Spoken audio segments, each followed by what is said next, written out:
I want to ask you, what does joy look like for you now? And I just saw that smile on your face. I love that. What is joy for you these days? Yeah, I've used the word happiness, but I think joy is really what it's about, because it's on a deeper level. It's from within. It's, like I said, having the freedom, loving myself, autonomy, knowing I have choices. And now with the business coaching, I'm so ready for more, Dr. Lisa. I can't even tell you. This is the Joy Act, where finding joy beyond divorce begins with your understanding that the depth of your heartache shows the depth of your capacity for joy. I'm Dr. Lisa Summerour, and together we'll use accountability, alignment, communication, and trust to transform your journey. It's time to step into the Joy Act. Welcome to the Joy Act, where I help accomplished women overcome heartache, rebuild confidence, and live with joy after their breakup. I'm your host, Dr. Lisa Summerour, and each week I come to you with real stories and strategies to remind you that divorce is not a destination. It is an ending that leads to a new beginning, and you can create joy beyond divorce. And I'm so glad that you're here with me today, because I've been thinking a lot about how we sometimes believe we have to do more to be loved. And today's guest, well, she knows exactly what that feels like. Today on the Joy Act, I'm talking with someone who knows what it means to completely redesign her life from the ground up. And I mean that quite literally. I'll be talking today, and I'm introducing you to Krista Young. Krista is a former architect turned business coach who works primarily with divorced women, but not exclusively. After years of designing spaces, Krista realized she wanted to help women redesign their lives. She just completed her coaching certification, and we're going to talk a little bit about that. I think she may have a little bit more time in there, but she brings this really unique perspective to what it's like to reinvent yourself or rebuild or create something beautiful and new out of what maybe was feeling broken for you. She spent years as a successful architect, mastering the art of creating these beautiful spaces for others. But like a lot of us, she also became well-versed in the art of boss pleasing, which turns into client pleasing and just people pleasing in general. So I want to take this time right now to introduce you to Krista Young. Krista, I'm so glad to have you on the show today. Thank you so much, Dr. Lisa. I appreciate it. I just want to tell everyone, we met a few weeks ago at a phenomenal conference, and Krista was sitting behind me, and I kept hearing the word such and such and such divorce, divorce. And I turned around and looked at her, and I was like, I got to meet this woman. So I'm just thrilled that you're here today. And I want to start off by asking you, because to hear that you left a career as an architect to transition into something else. First of all, tell us about how you ended up becoming an architect, what that was like, and how long you were in that line of work. So I actually, funny, I wanted to be an accountant for years, and I tried that in college. I realized it wasn't for me. So I ended up joining my love of art and math together, and I got an architecture degree. So I graduated from college after 8 years of floundering around. But I really loved architecture, and I honestly still love it. I still think like an architect, even though I'm not practicing. But I did architecture from 1999 to 2014, and 15 years of that, I owned my own business. So, I'm sorry, 2005 to 2014, I had my own business. So the 6 years I worked for other people. But when in 2014, my daughter was born, so I kind of phased out, and all the projects I was working on kind of were ending, and it was just good timing for me. Just to be a mom and see what that was like for a little bit. And my full intention was to go back to work. And my husband at the time wanted me to go back to work and earn an income. But I had also begun helping him in his business, doing all the business management and accounting. So in the process of helping him with his business, I was doing the accounting and the business management.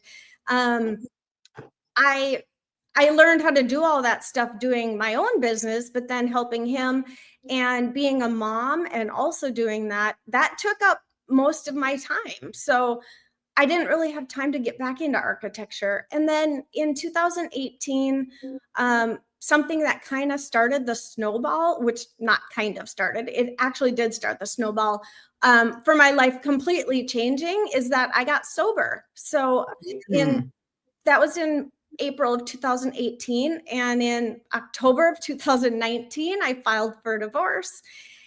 And wow. I'm going to slow you down there because I know people heard that and they were like, wait a minute, what happened? Because that is a real thing for so many women. I have, I won't say which family member, because in case her friends watch this, they'll go, oh my gosh, she's talking about us. I know someone who has kids who were very active in sports. And, the parents are in the stands all the time. And she would say, everybody holding those coffee cups is not drinking coffee. Absolutely. And she said, and most of them are moms. And she says, and when I tell you about the alcohol being passed around in the middle of a day at a kid's peewee game, she said, you would not believe it. And so to hear you say that, one, thank you for the vulnerability, but thank you for on behalf of some of the people listening whose ears just perked up. Yeah. So talk to my audience a little bit about what was that realization and what was your impetus for stopping? Well, my impetus for stopping, in short, was that I didn't want to lose my marriage and my husband. I went to a therapist because we were struggling in our marriage and he didn't want to go to therapy. And so I thought, well, at least I can go because I've done therapy in the past. So I'll try that. So I went and thought maybe he would end up coming along with me in a month or so. And he did. He went to one session, but he proceeded to tell the therapist all the things that he thought was wrong with me. But in one of those first few sessions, the therapist identified that I had been drinking too much and using it to self-medicate. And I knew that it was a problem. I have alcoholism in my family. So even though it wasn't active alcoholism, I knew enough about it to know that I had crossed that line, that invisible line, and it was affecting my life. And I knew that my husband at that time was, taking part in the same way as I was. So my therapist said, if you want to continue therapy with me, then you need to go to this program. And I went to an outpatient program, which is called an IOP, intensive outpatient program. And it was 8 weeks long. And when they were asking me on the intake questionnaire, they were asking me about everything. And they said, so what are your reservations to starting the program? And I said, well, and I started crying and I said, I think if I stop drinking, it's really going to affect my marriage. Wow. And ultimately, I got sober for 8 weeks through the program. It was a program of abstinence. And I realized I needed to stay sober for myself and for my daughter. And life got better over those 8 weeks. And so I tried to get my husband to come along, and he wouldn't. And it was a really, really long, like 16 more months. Wow. I left with my daughter at one point and moved in with my mom. It was just down the street, but still, I made a point to leave. That's how I got him into therapy. So a year after I started therapy, he finally agreed to marriage counseling. And we did, I don't even know, maybe 6, 7 sessions. And in the end, the therapist said, I can't help you guys. I see a lot of love between you, but I can't help you unless you, meaning my husband, are willing to also get some therapy yourself. And he just wasn't willing. So about 6 more months later, I finally said, I'm done with this. I can't do this anymore. I'm either going to drink again or I don't know what, I guess, I was miserable drinking. So I was happier sober, but that's a piece of my life that was no longer serving me and was actually hurting me. Wow. Just first of all, congratulations. And just, I want to say I'm proud of you, but that's not, it's just because I can only imagine how difficult that was. So that right there puts you in a world of transition, right? So you're Absolutely. married, your daughter, your living situation, you're sober, your professional life at this point. What are you doing in terms of work? Are you working at this point? Well, I was working for his business, so it was just part-time and flexible, which is why it worked wonderfully with being a mom. Mhm. And he technically was the breadwinner at that point. I was bringing home some money because I was working for his company, but it was all because he was bringing in clients. Yeah. So I phased out over about 6 months from the day I filed for divorce until my last day with his company. It was about 6 months. And ironically, that was March of 2020. And we all know what Oh, happened in March of COVID. 2020. The world shut down. So COVID. my life literally ended, like any job I had ended. It was March 31st. COVID was going on. And so the world shut down. My life shut down. I had no job. I had no income, nothing. And I sat and did paint by numbers and puzzles and watched Netflix, Tiger Okay, King, or whatever it was.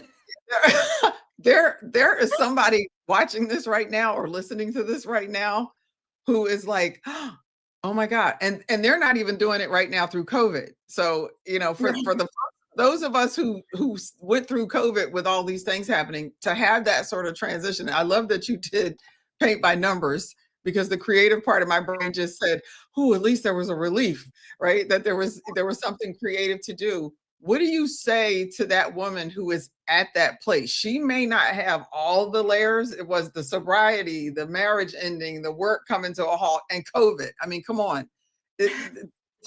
Right? You could, yeah, this is the making of a good comeback story, a movie. This is the horror section of it. Yeah. What would you say to somebody who is there now? What did you say or do for yourself that moved you into a place where you could see a different life? Well, I was in therapy due to being sober. I had Mhm. continued therapy. I was going, it's kind of crazy, but I was going to two different therapists, one time a week with each one. I was doing a lot of self-discovery with books and reading. Um, Mhm. I was doing my 12-step program. I was doing all the All the things. things. But what I really was craving at that time was digging into, I was craving the painting too. So me being a creative person, I had Mhm. totally put that part of myself aside for so many years that I was like, I don't know what to do with myself, but I just want to paint. So I got like a $20 paint thing at Michael's and started doing paint by numbers. I'm not Oh my creative gosh. enough to like design my own painting, but that like gave me the ability to use my hands. And I was listening to podcasts about divorce, and Yes. divorce podcasts led to just, self-improvement in general. And I ended up, one of the podcasts must have been something with Martha Beck. And Right. so I ended up realizing she was a coach who had a Uh-huh. coaching program. Anyway, long story short, right? I ended up um, also getting in touch with a lady's website who I had read her books, and it was Okay. about narcissistic abuse and Okay. narcissistic relationships and ending them. I got in touch with her, and it just so happened that she was starting a high Okay. conflict divorce coaching Right. program. So, in case you don't know, Yeah. Krista is also a coach, and it's not that unusual for people like us to go through their divorce. And whether it's during that process of self discovery and learning, and if people are listening, they could hear that you really poured into yourself. Yeah. You made it your business to intentionally really dig deep and learn what you could learn about yourself. And when we do that very often, that's when the coach inside of us wakes up. If it wasn't already chomping at the bit just because of who you are in people's lives and what you're passionate about. So Yep. you did a lot of self-discovery. Mhm. You listened to the podcast, you read the books. I remember doing the same thing. I've got a list of books here that I'm always recommending on the show. I think we talked about one of those. And Yeah. so at what point did you say, you know what? I think I want to position myself to be able to help other women through this? There was a day literally where I was sitting at my kitchen table. I can still picture it. I can put myself there if I want to. And I said, I want to help women who are going through something like I've been through. And I really wanted to be able to reach out to women and give them what I felt at that time I wasn't getting, um, which is just the support through the divorce process. That's Mhm. not exactly where I have ended up. I have done some divorce coaching, but I've branched out a little bit, Yeah. and I'm Let's talk helping about women in other ways. But yeah. either way, it's helping women basically restart their lives or start a new life. It's not even rebuilding, because rebuilding, you don't want the old life back. You want something new and different. So, what got you here isn't going to get you there, right? Right. So we need to change what we're doing. So you're starting a new life. I Mhm. started a completely new life, literally. And I just wanted to be able to help women do the same thing, because I am so much happier now. It's unbelievable. I want to ask you, what are some of the things when you look back at your previous life? And I always say to women when they're coming through this process, you're going to rediscover things about yourself, or you're going to discover things about yourself that may not be connected to anything that you remember from the past. So first question is, what were some of those things for you that you look back on now and go, I don't recognize that person anymore? Who I was every night drinking, and I was drinking away the disappointment that my marriage had become. Mm, And it would happen on a daily basis, and it would also happen more in just the big picture. Each night I would call him and say, "When are you going to be home?" And he'd say, "Well, I have to do this or that a little bit longer. Jason's here, so I have to stay here." And I was like, "What about me? I'm at home with our daughter who's 3, and I mhm, need help. What about me?" mhm. And I also had some medical issues going on at that time. So the alcohol gave me that extra energy to get through the rest of the day and do the dishes and feed my daughter and then be able to get her to bed. So, So it sounds like that the old you had sort of just built a rut. You had created sort of a rut, and there was this routine that was not bringing you joy. It was not bringing you joy. And I think when that happens, we do look to the partner for it's like, but I need you here. Like we're going to get the joy that we think we want is going to be in this other. If they just do what we want them to do, all of my life will be great. What oh do my you God. know now? What do you know now that tells you that he wasn't there to fix me, right? He Yeah, wasn't right. there to fix everything.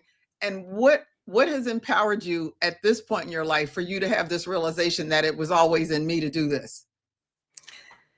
Well, I think the way I'm living right now is proof to myself that it's always been inside of me.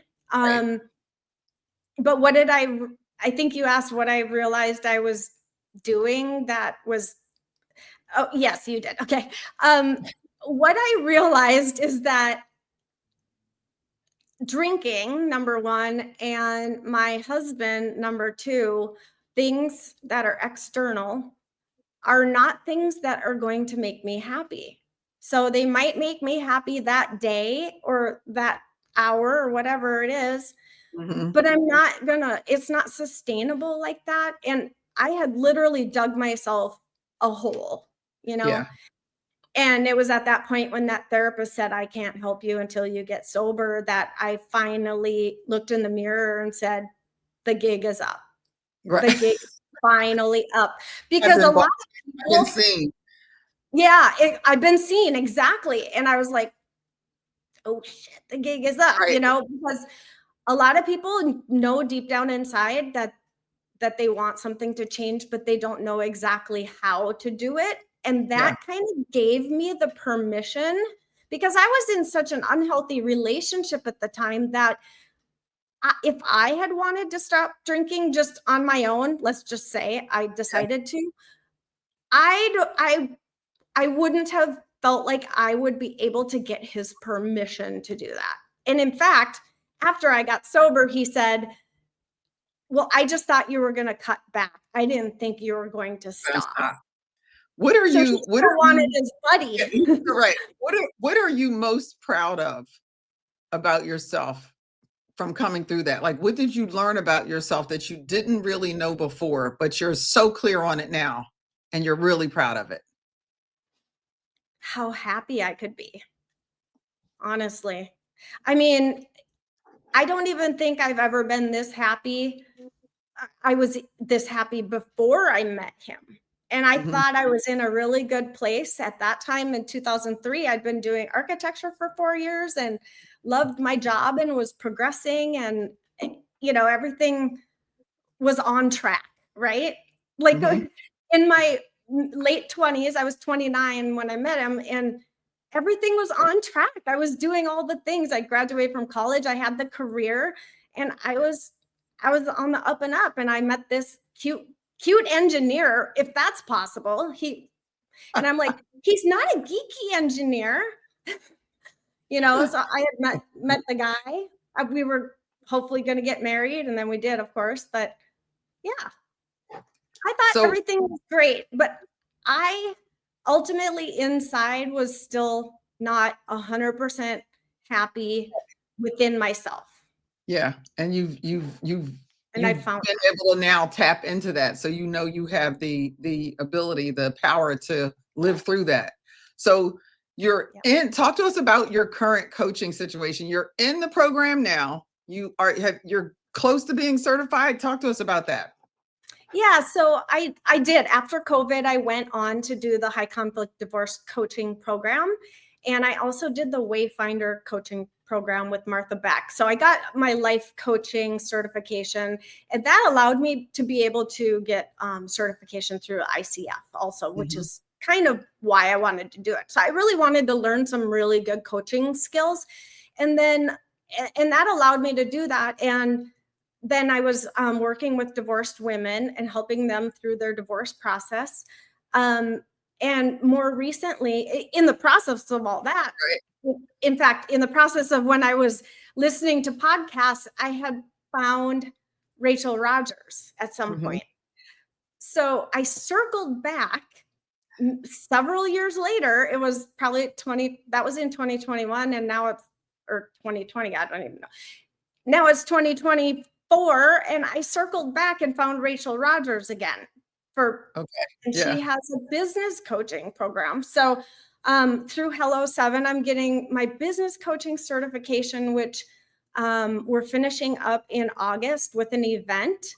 And hopefully I'll be certified sometime around then. I don't know exactly when, but I'm finishing my coaching hours right now. And that whole process, it's been since October, so 9 months. Wow. Yeah. So just so my audience isn't thoroughly confused, because I may have completely confused them, she is already a certified coach. Once over, twice over. She is now in a third program that is really honing in on the business, on coaching people for better businesses, right? To help them. And so I, in my head, always, once she told me she was doing coaching with divorced women, I was like, I locked in on that one. But she works with primarily women, right? Yes. Her primary audience. And for the most part, it's helping them not just for me, they're always connected. I know we have life coaching and we have business or professional coaching, but for me, there's always an overlap. You don't leave yourself at home when you go to work, and work doesn't fall off in the garage when you walk in the house. You show up in both places.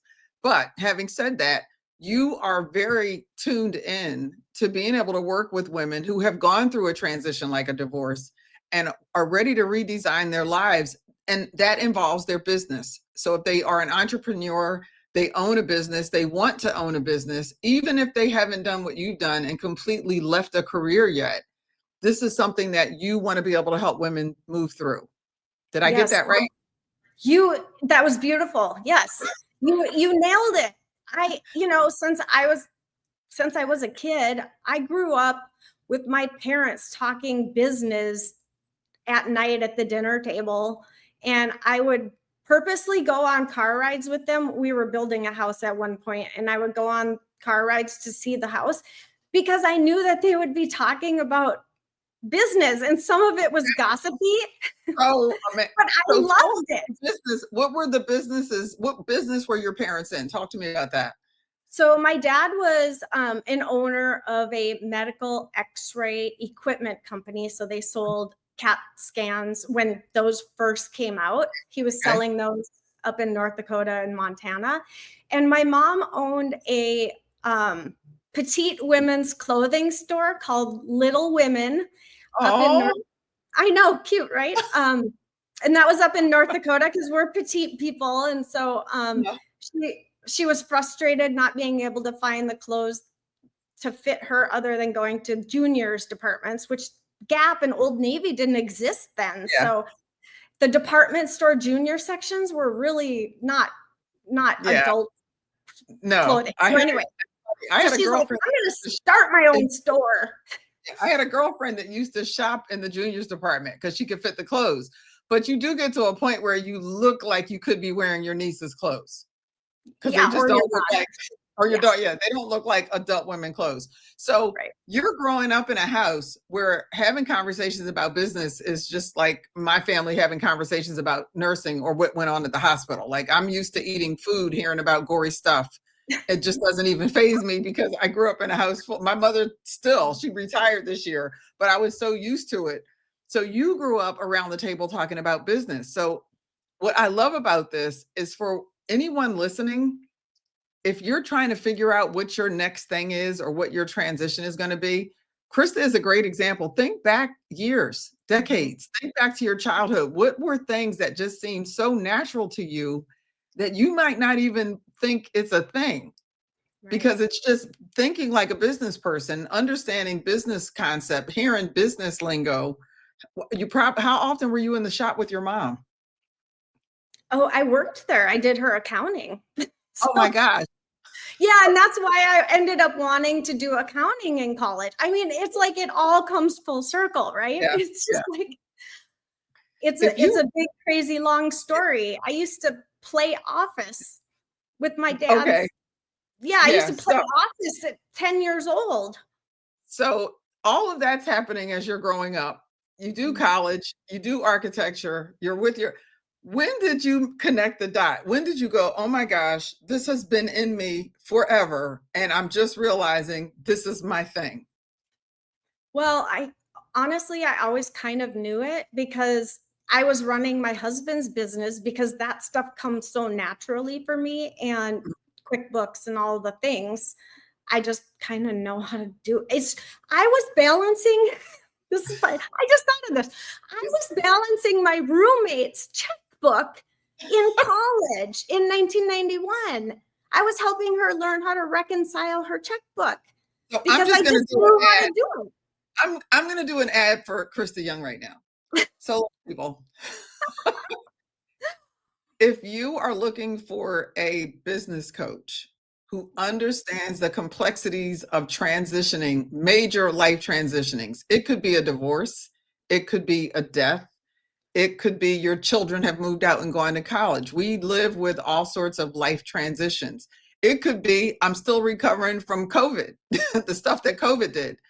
And you want somebody that not just has a educational understanding of business, but she has the life experience of business and a passion for things that are business related. This is your gal, okay? I brought her on the show. You can thank me later, but this is the kind of person I always tell people, I don't care what I'm looking for. I want to find the person that's passionate about it. Yeah. I want to find the person, landscaper. We have a landscaper that loves what he does. We have a handyman that when we were getting work done in our house, when we were getting work done in the house before we moved in, he would sneak over here just to check to make sure things were okay. And one night he found a leak after the roofers had left. Oh, no. Right? That's amazing. He still has a code to the front door of our house because he is so passionate. I tell people he treats our home like it was his, like the repairs when he does it. And so, folks, this is what you're going to get working with Krista. Mm.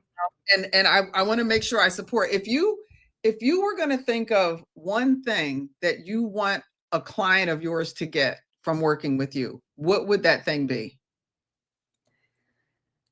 There's so much more out there for you. Owning your own business is a source of abundance, flexibility. Abundance is in all ways. It's flexibility, it's income, it's trusting yourself, it's personal growth. It's, you know, business coaching is as much life coaching as any other type of coaching. They all overlap. I'm going to take you back to your first thing, abundance. Talk to us about that. Abundance can be, to me, abundance not only means like love and caring, but it's about income. I mean, let's just be honest. If we're starting a business, we're not doing it to be broke, right? And after divorce, a lot of women are used to being home with the kids for years, and they don't know exactly what to do. Maybe they never actually had a career. If they met their husband when they were younger or had kids really young. So that abundance is about being able to be who you are, love yourself first. That gives you the ability to love other people and to help other people. I get so much joy and overall abundance from helping other women, whether it's through my recovery program or with divorce coaching or this business coaching. I've come to really, really enjoy the business coaching aspect as well. And if you've gone through a divorce, I can relate. If you want to start a business, I've got the skills now, right? Before I didn't have the skills. Now I actually have a step-by-step set of skills to help people. So I just want to help women be able to be their best selves. Best self, yeah. And where would you say you have created abundance for yourself? Where do you see that most in the changes that you made in your life? Well, in my flexibility and freedom. Say more. So one of the amazing parts of divorce, which everyone looks at divorce as like such a bad thing, I have found that the freedom to be able to travel and make my own decisions and my own choices has been beyond rewarding. Wow. And for example, I'm in Florida right now because my daughter. I thought you were just in a different room in your house, and I was like, you don't know what Krista's house looks like, so how do you know which room? It's funny because I'm in Florida right now. Unfortunately, my father passed away about 18 months ago, and so I'm in the process of clearing out his place to sell it. But if I was still married, let's just say, I would not be able to be here right now because I would be busy being mom. Whereas my ex-husband is doing his 50% share of the parenting, which allows me the ability, the flexibility to travel and do whatever I choose to do. So I love that.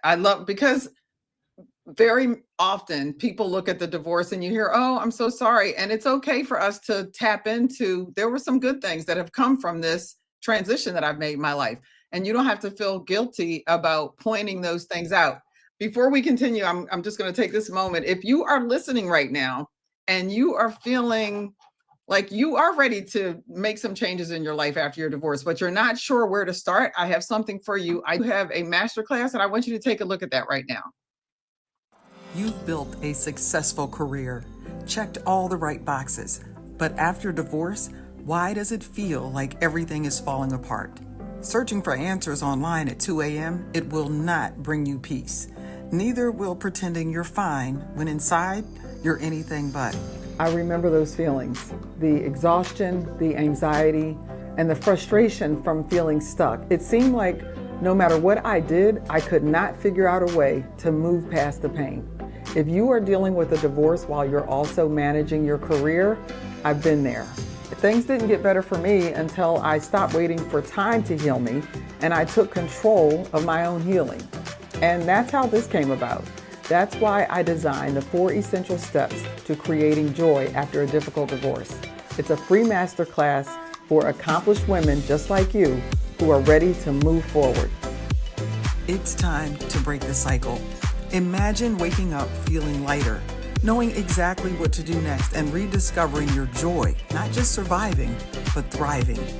In this free masterclass, you'll learn the biggest mistakes that keep you stuck in divorce pain, why traditional recovery methods don't always work for high-achieving women, and the 4 essential steps to rebuilding your confidence and joy.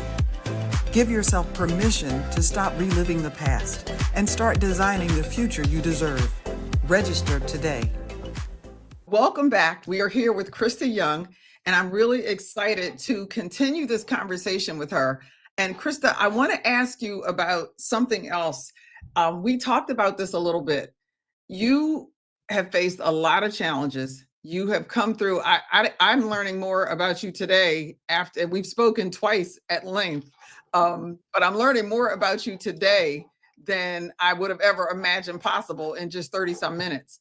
What is something that you would tell a woman who is where you were in the midst of all these transitions? Somebody who is feeling like, I don't know how I'm going to get through this. What would be the first thing you would recommend that she do? I would recommend tapping into your passions. For example, when COVID hit and I had no job, I just quit my job. I said, what is it that I haven't done in a really long time? And it was painting. And I mean, who has time just to sit and do painting and puzzles? Well, everyone during COVID, right? And I wanted to watch Tiger King because everybody was talking about it and I didn't know what it was, but I wanted to be able to do something with my hands. And because being a creative person, that's just what came naturally to me. But then I also listened to divorce podcasts and, come full circle, right? I'm coaching now, but COVID really opened my eyes to be able to say all these things are available on the internet. I never thought about taking a course on the internet or even doing therapy or coaching sessions on the internet. Well, that's right. Yeah, I mean, this is a whole new world. So even with my coaching, I do them all online. I don't need a couch for somebody to come sit on, I think it's better that we're in our own environment anyway. So thank you for saying that, because, and I still think there are a lot of people before the pandemic. I worked with someone who would say, oh, we can't offer this particular program online. It won't sell. It won't play. We won't be able to touch our audience. And then the pandemic happened and it was amazing, all the stuff that you could offer online. And now we're about, hey, I need to create some online content. You just made a great point. You don't have to leave your home. Like, you don't have to drive 20, 30, 45 minutes to get to your coach or your therapist. So, and I do want to say this, because you have mentioned therapists. My audience already knows I think therapists are phenomenal. I recommend it highly. I think it is a gift you give yourself.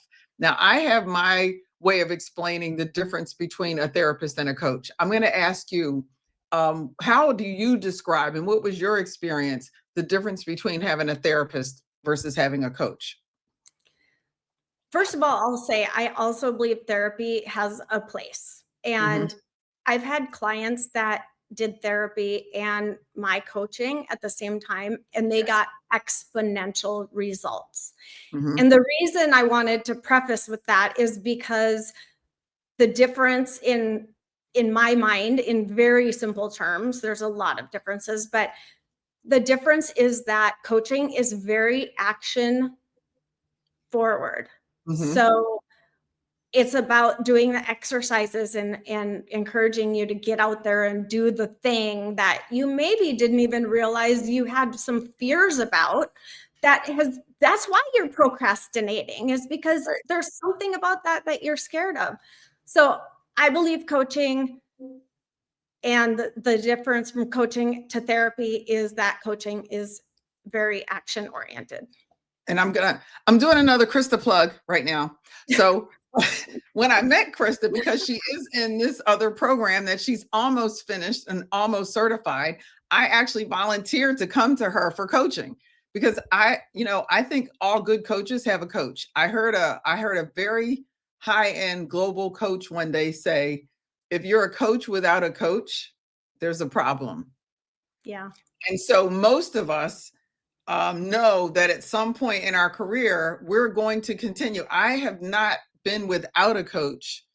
I can't think back how many years it's been since I didn't have a coach. Wow. It's been, I haven't had a therapist in a couple of years, but I have not had a period of time where I was not under some coach's tutelage. I'll say that. So I'm actually in the Hello 7 program that Krista is in, but I'm in a different part of it. I'm not in the coaching part. I'm in a business mastermind, but as part of her coaching, I'm getting to benefit from her coaching. I do want you to talk about, I know you have a special going on right now. So if you're on this program right now watching, you're about to get a little bit of a treat, okay? Because she's going to offer you something. So I want you to share your, I think it's 6 sessions that you have for 3 months. Correct. So I'm offering a 6-session, 3-month package. So basically every 2 weeks. And the normal price on that is $34.97. So once I get my certification, that is what I will be selling it for. And right now, because there's approximately a month until I receive certification, I'm offering it for $24.97. So it's a great deal. It's business coaching. Each session is an hour, plus you get worksheets, activities to do, and all these things will propel your business forward. And I did 6 sessions because in 3 sessions, we barely get going. Yeah, you just start scratching the surface.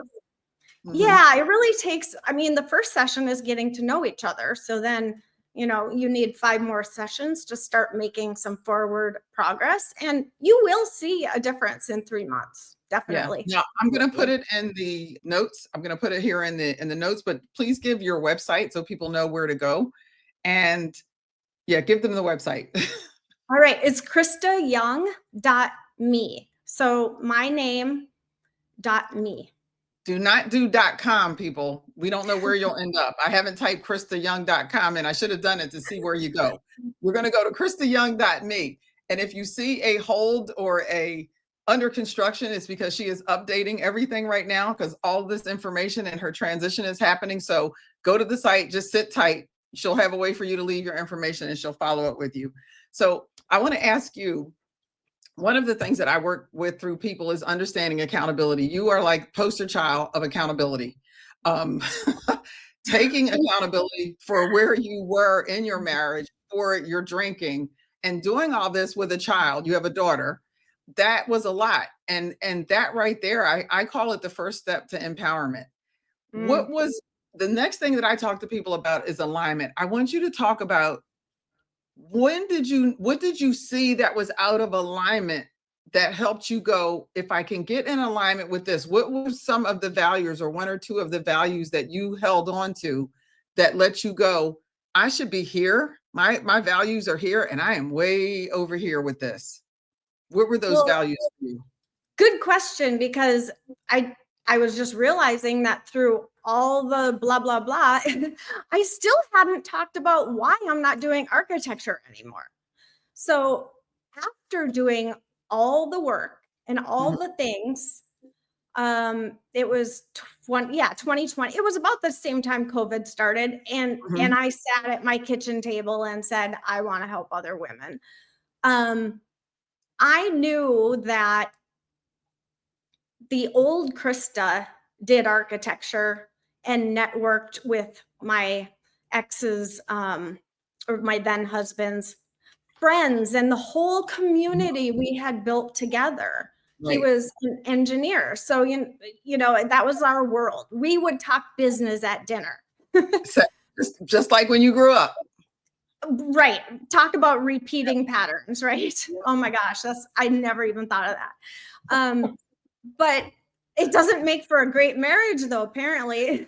Right. Um, you know, right. Repeating your parents' kitchen table scenario did not work for you. Yeah, that didn't work. They ended up divorced too. But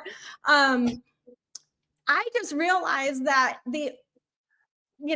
for lack of a better term, the old Krista was, or what should I say? I had become a new Krista. Let's say it that way.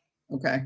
It's not as much that I didn't want to be old Krista anymore. It was more that I had become someone new, and I realized that going back into architecture would not be in alignment with who I had become.